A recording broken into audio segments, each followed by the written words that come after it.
আমার বিরুদ্ধে রাধিবিল্লা একটা গুরুতর অভিযোগ এনেছে। ও যখন প্রথম আমার কাছে পড়তে আসে তখন প্রায় প্রতিদিনই চা খাওয়াতাম, কিন্তু এখন আর নিয়মিত চা খাওয়া হয় না। এর প্রধান কারণ আমি চায়ে চিনি খাওয়া বাদ দিয়েছি। ওর নাকি লেবু চা খেয়ে নেশা হয়ে গেছে। আমি চায়ের নেশা বানিয়ে দিয়ে এখন আর চা খাওয়াই না। এরকম চা তো বাইরেও পাওয়া যায় না। আসলেই আমার অন্যায় হয়ে গেছে। আসসালামু আলাইকুম, welcome to Mohibullah study point. এবছর শেষ হতে আর মাত্র 168 দিন বাকি। আজ আমার চ্যালেঞ্জের চতুর্থ দিন। Welcome to day 4।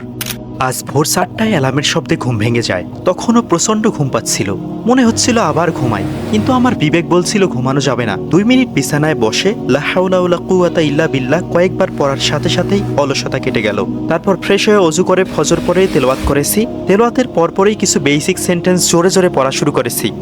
আপনারা যারা চাকরির প্রস্তুতিটাকে ঝালিয়ে নেওয়ার জন্য সকল বিষয়ের উপর পরীক্ষা দেওয়ার কথা ভাবছেন, তাদের জন্য প্রচেষ্টা অ্যাপ হতে পারে গেম চেঞ্জার। সকল প্রিমিয়াম ফিচার একদম ফ্রিতে ইউজ করতে পারবেন।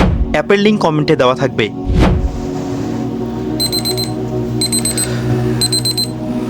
এটা বুঝতে আমার সমস্যা হচ্ছে। I am having trouble understanding this.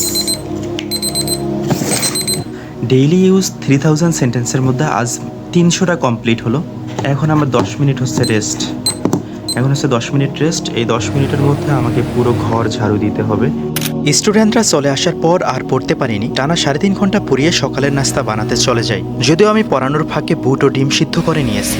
তেমন কিচ্ছু করতে হয় না, মিনি কুকারটায় দিয়ে লাইন অন করে দিলেই সিদ্ধ হয়ে যায় একা একা। আমি এখন 10 মিনিটের মধ্যে ব্রেকফাস্ট রেডি করার চেষ্টা করি।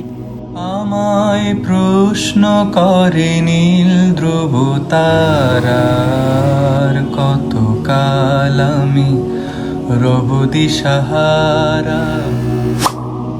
টিউশন থেকে এসে একটু আলসেমি লাগছিল, তাই ভাবলাম আগে ওয়ার্কআউটের পর্বটা সেরে নেই। আজ হাই ইন্টেন্সিটি ওয়ার্কআউট করতে হবে, সে হিসেবে ব্যায়ামের রেপগুলো বাড়িয়ে দিয়েছি, একদম সব ডাবল ডাবল।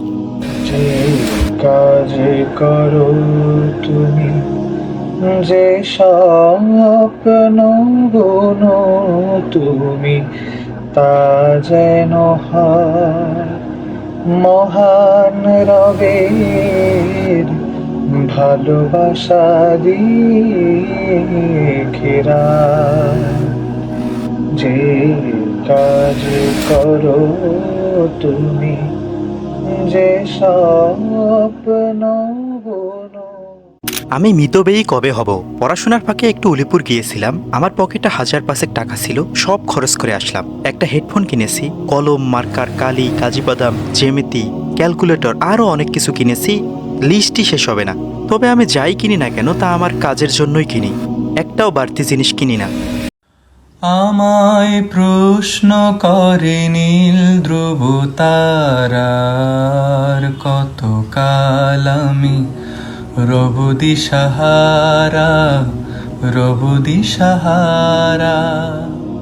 ব্যায়ামের পর গোসল করে জোহরের সালাত আদায় করেছি। তারপর আবার একটা সেশন কমপ্লিট করেছি। সেই সকালে নাস্তা করেছি, এখন অবধি আর কিচ্ছু খাইনি। পেটে আমার ইঁদুর দৌড়াচ্ছে, এখন ভাত খেতেই হবে। এই হচ্ছে আমার দুপুরের মিল। বাড়িওয়ালারা এই খাবারে দিচ্ছে সাদা ভাত, আর হচ্ছে এটা টাকি মাছের ভর্তা, আর অনেকগুলো পানি, একদম আনলিমিটেড পানি। আইটেম যদিও মাত্র একটা, শুধুমাত্র মাছ ভর্তা, কিন্তু এটা 10 on 10।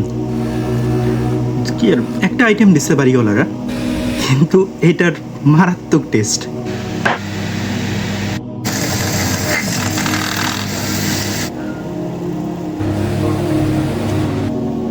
মনে হলো যে আজকে আমি সারাদিন কোনো পরিশ্রমই করিনি। আরও অনেকগুলো সেশন কমপ্লিট করেছি, সবগুলো রেকর্ড করিনি। এবার ডে 4-এর একটু রিভিউ দেওয়া যাক। আলহামদুলিল্লাহ খুবই প্রোডাক্টিভ কেটেছে। তেমন একটা ফোন চালাইনি। কয়েকবার মন বলছিল গিভ আপ করতে, কিন্তু আমি পাত্তা দেইনি। মন তো অনেক কিছুই বলবে। এতদিন মনের কথা শুনে শুনে আজ এই পর্যন্ত কিছুই অ্যাচিভ করা হয়নি, তাই মনকে পাত্তা দেওয়াই যাবে না। আপনাদের আজকের দিনটা কেমন কাটলো জানাইয়েন। আজ এই পর্যন্ত। Please keep me in your prayer. আসসালামু আলাইকুম।